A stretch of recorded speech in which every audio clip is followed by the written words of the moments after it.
This story screams of being fucked with midway through development. It seems like it was stripped of so much, and so what we ended up with is something that's so incredibly bare bones and unengaging. But this is all just the story, you know? Despite that being what most fans care about, we still have to consider that there's a game here. Is Security Breach a bad video game? No, not bad per se, but it's nowhere near good despite having great potential. It should be obvious that the biggest problem people have with this movie, and the brand as a whole, is Fred as a character. His annoying nature, with the pitch-shifted voice, running around, constant screaming. Get away from me, spaceman! I will not let you ruin my brain! And I mean, constant screaming.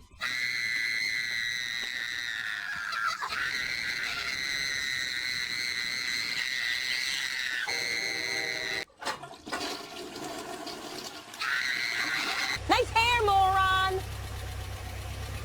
I don't know where people got this idea from, but I recall around the time I made a negative review of Detective Pikachu, I got a lot of comments like, yeah, but I bet you'll love this Sonic movie, won't you, shill? And while that is true, I am a shill. Sega, please send me free stuff. There's a ton of dark undertones in here, and I can't tell if they're intentional or not. Like Fred being so distraught about not knowing who his real dad is, that he has hallucinations of him being John Cena. Dad?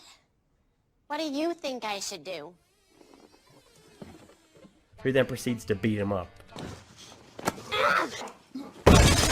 To start with our main three, they've all been given makeovers with these new toy versions of them, and whoa, yeah, I'll have a slice of that, please.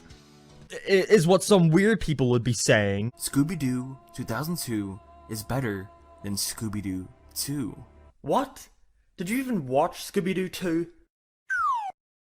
Pardon my language, sir, but I know Scooby-Doo 2002 is a fun movie and all, but gosh darn it, better than Scooby-Doo 2? Please.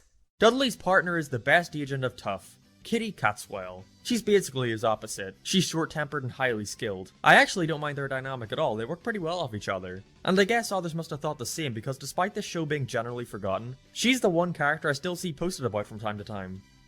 No need to elaborate further on that. Ratchet & Clank is a third-person shooter and open-world platformer, created by Insomniac Games. Ever since 2002, the series has been widely popular, getting at least one game almost every year. They follow Ratchet, the last of his species known as the Lombax.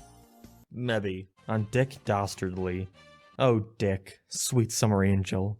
Probably the most fateful design in the entire movie. Even better than Scooby.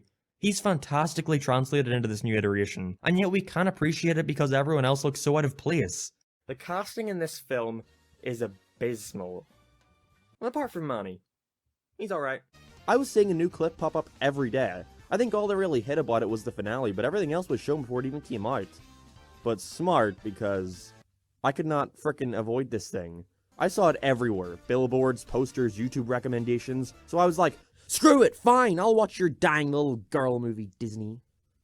And it was okay. I think the thing that brings this movie down the most are the characters. See, the cool thing about Ratchet & Clank is that it was created in a time where mascot platformers were sorta on their way out. So to have that while still keeping up with modern trends, it's a grungy, dark... Well, I want to say edgy, but that word sort of has negative connotations with it. But my point is, Ratchet was like this jaded, wisecracking Lombax who only looked out for himself. Nerd. I like him. He was greedy, self-centered, and he wasn't afraid to be a douche to Clank. You know, he was a character.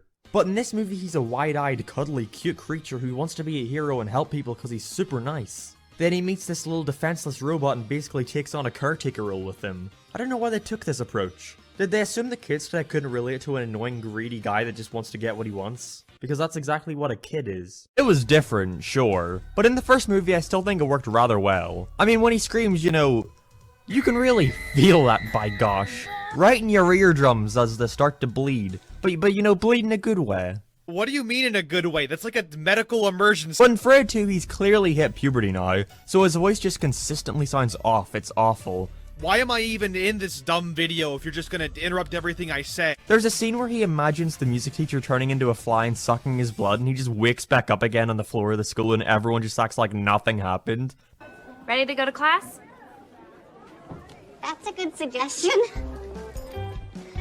You're not gonna do anything about that, Bertha? Wait a second. You're not Bertha, you're just Chibi McCheapskate! After defeating him in a really easy, boring boss fight, we find out that this giant destructive entity who almost killed all of us is just a bit lonely. What is this, a Steven Universe villain? Stop! So the heroes encourage him to spend out the rest of his days as SpongeGlob. Because even giant world-destroying beings love SpongeBob, airing weekdays on Nickelodeon. Please watch. John Cena hops out of a fridge. That's the best moment.